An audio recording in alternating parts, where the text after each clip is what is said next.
Hey Sawa, it's almost time for the Feb Fun trip. Really excited. Feels like it's been a while. Oh, but I guess before that we have our dinner on Monday, so... everything's happening. When that high sun was just misting over, the silver coupe continued to run along the expressway. Soon, we would be at the Katsuragawa parking area. Moving slower, we drove in what could be called a slow resting pace. Say, you want to take a break next? What's wrong? ちょっと疲れたみたい。 Oh, here we go. I see. It wasn't too surprising. Just before, she had been so excited, and originally, we were even more sick than ordinary sick people, so it was probably natural. Well, I'll go buy you something. Alright, I'll go buy them quick. Rushing over to a nearby shop, I bought things that weren't too different from what I would buy at a convenience store. Here, a Pocari and nigiri. That and also the fries. Is Pocari healthy? Oh well, I guess at this point it doesn't really matter. Those were the words of her reply, but the girl just took them and didn't move to eat. Even though normally she would have started eating the fries first. You alright? Is it that you're starting to feel bad? 薬が切れただけだから。 I see. Medicine right now. That was something I had feared. Well, no, it was something that could easily be imagined from the moment we left the hospital. Of course, I hadn't forgotten about it on purpose. Up until now, I hadn't thought about it. I hadn't even the sense to think about it. Since when? When did your medicine run out? 昨日の夜。 Then, it's almost been an entire day. In my case, I had been told by doctors that 2 days without taking any was my limit. Most likely, the girl's case was similar. Now that I thought about it, since the day that we left the hospital, 8 days had already passed. The amount of medicine that we carried on hand, I could have seen that sooner or later it would wind up like this. Right now, what should I do? ねえ、私、7回は嫌よ。 Ah, I know. And you don't want home either, right? Once again, the silver coupe ran off. In the end, I got off the expressway at the next exit. It wasn't that it would help anything, but I wouldn't be able to do anything while on it.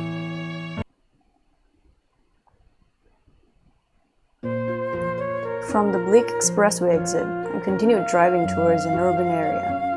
Then I searched, not for a small town doctor, but a large hospital. More precisely, I was looking for the pharmacies that are near large hospitals. To be honest, going to a hospital may have been the best thing. If it were a normal illness, without any hesitation, I would have done so. However, we were residents of the 7th floor. The vinyl identification bracelets wrapped around our wrists were white. And so, we were people who had fled from the 7th floor. While thinking about that, I peered around while gripping the wheel. I was sure that a pharmacy near a large hospital should have most things. Found one. Standing on a corner facing a large street was some large university hospital. Right near it were the signs of 2 or 3 of pharmacies. Just when I decided I wouldn't be able to find parking, I found an open space and quickly stopped the car. Hey, let me borrow your medicine bag. With a mystified expression, the girl handed the bag with medicine over. I took that bag of medicine used in hospital wards and took out the paper explaining the medicine. With this, I should be fine. Well, I'll be back soon. Leaving her alone in the car, I ran a short distance to the pharmacy. Passing through the stuttering, slow automatic door, came into the store. I headed straight for the counter. "Welcome." The person who called out to me was a middle-aged man. Wearing white clothes, he really fit the image of a pharmacist. "I need this medicine, please." Yes, please wait a moment." With that, the man took the medicine explanation paper I handed over and went into the back. Most likely, instead of dispensing normal medicine, this place dispensed medicine from hospitals. When I went to an outpatient hospital before, I remember going into a place like this just to get medicine. Obviously, it was built right next to the hospital, and I thought that most medicines would probably be gathered there. "Sorry for the wait. It comes out to this much." Eventually, the man returned. In his hand were clear bags with capsules of medicine. He was carrying 2 bundles of them. With that much, it was probably alright for a while. At a glance, that was probably 1 week's worth. And then, as I was taking out my wallet, before that, may I have your prescription? Prescription? I'm talking about the prescription for the medicine. These are for clinical use, you see.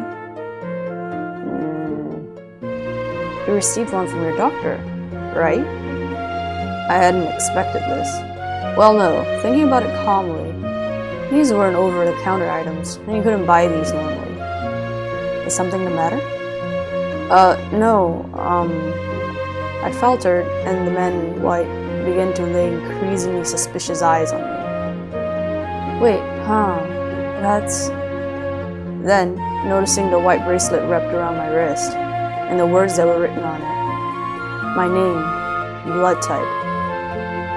And he was trying to read the name of the hospital. Snatch. Guess I'm robbing again. The medicine left on the glass counter.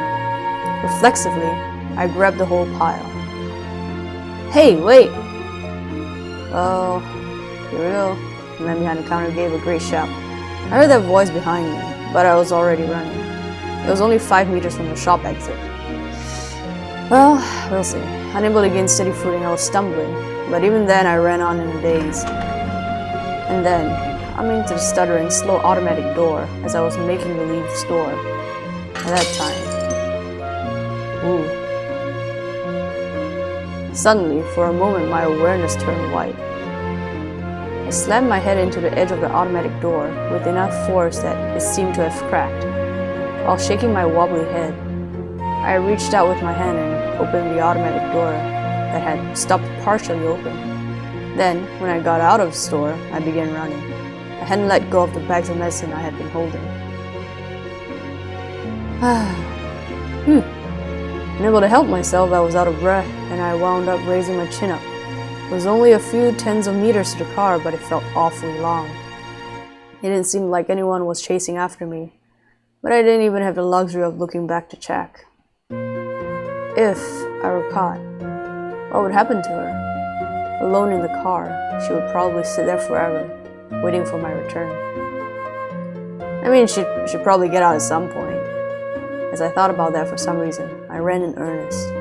While staggering and out of breath, and thinking that this was my full strength in spite of myself, I felt it was sad.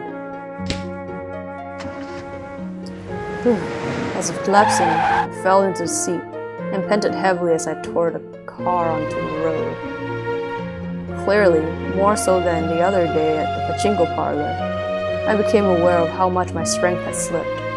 And then, checking the rear mirror, it looked like I really had been cut by the glass. A bit of blood was flowing from my forehead. He was throwing some bandages while we were at it. Probably if it's just this much, he'll stop soon. While driving, I lightly pressed some pocket tissues on it. 大丈夫。 Yeah, I'm fine. でも、血が出てるし。 Don't worry about it. It's nothing. It's only a flesh wound. To the girl directing a worried face towards me, I waved my hand telling her not to worry. And then, with my left hand holding the wheel, I handed her the bundle of medicine. Here, take your medicine. And I'm gonna say no after all that. With this, I thought we'd be fine for the moment. At the least, it would probably hold out for a week. What about my medicine? Is mine not running out? But When this runs out, what would happen? It was good that today had been a success by chance, but it was clear that my own strength was declining every day. Originally, we didn't have a goal or a place to go. Because we had no desires, we had no fear of losing anything. But now, things were slightly different. With the birth of purpose, the fear of loss was also born.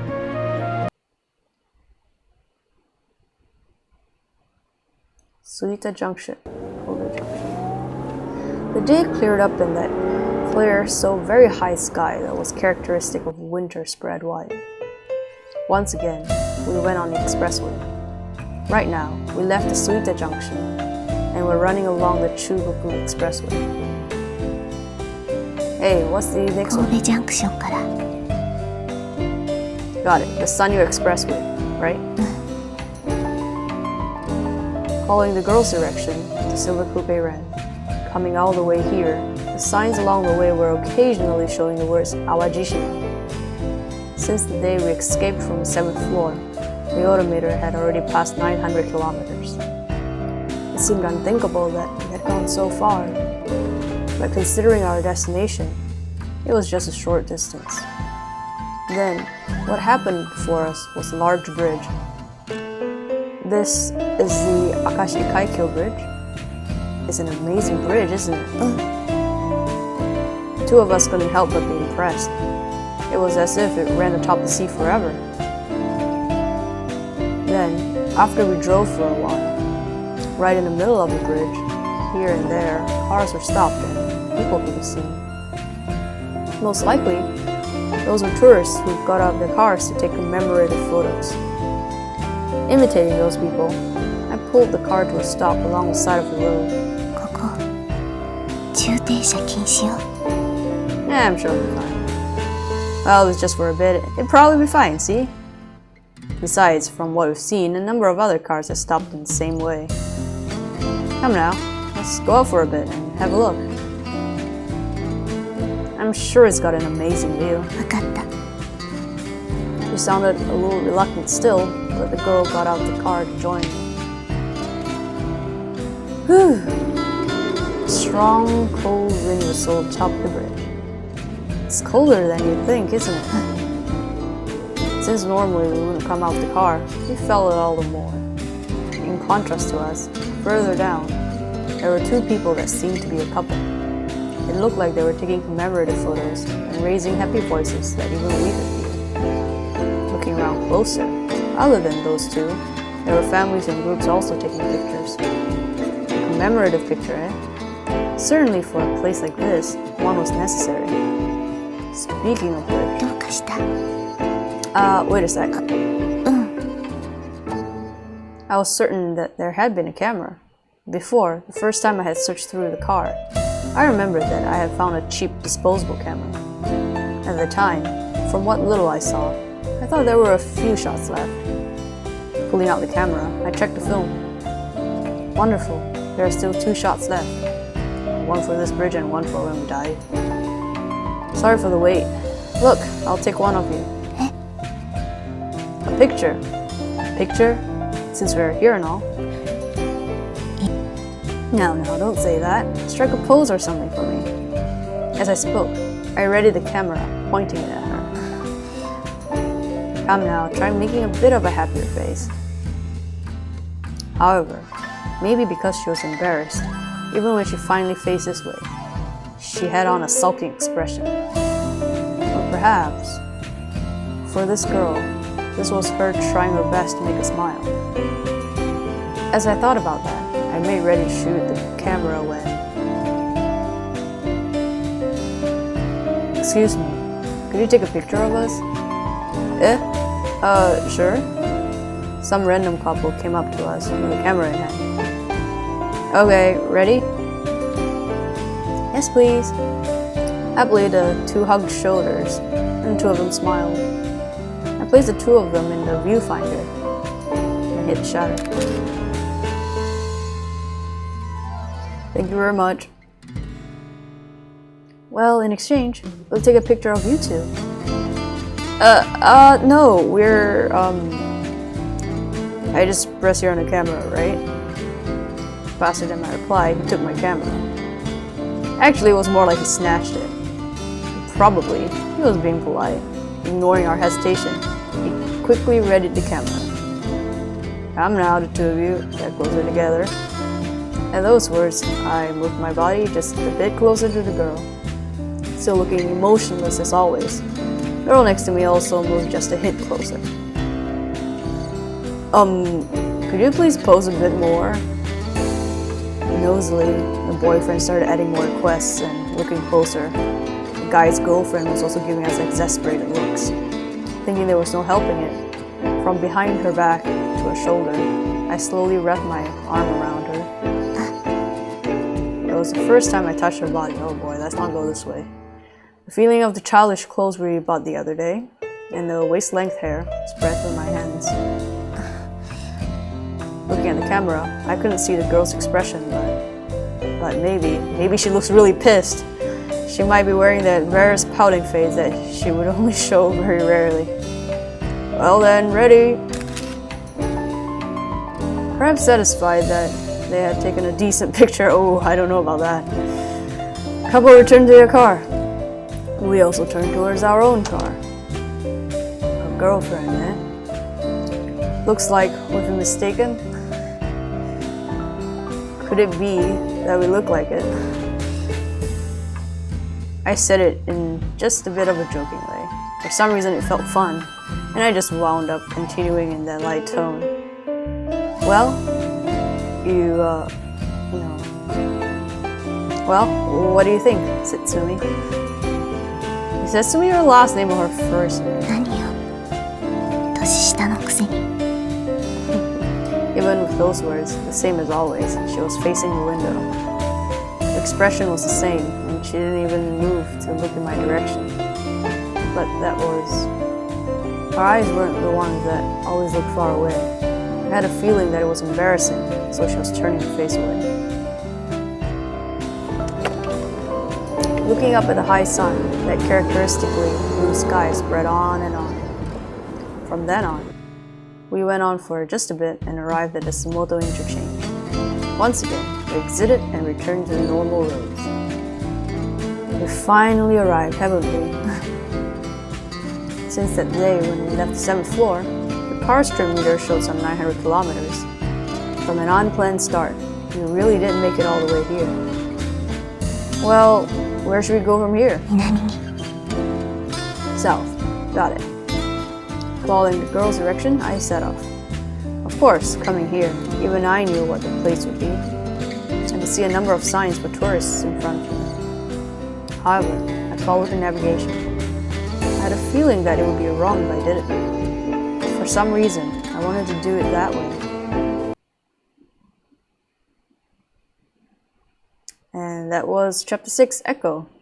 Looks like we might get to see some Narcissus flowers next chapter. Well, until Monday then. Ciao.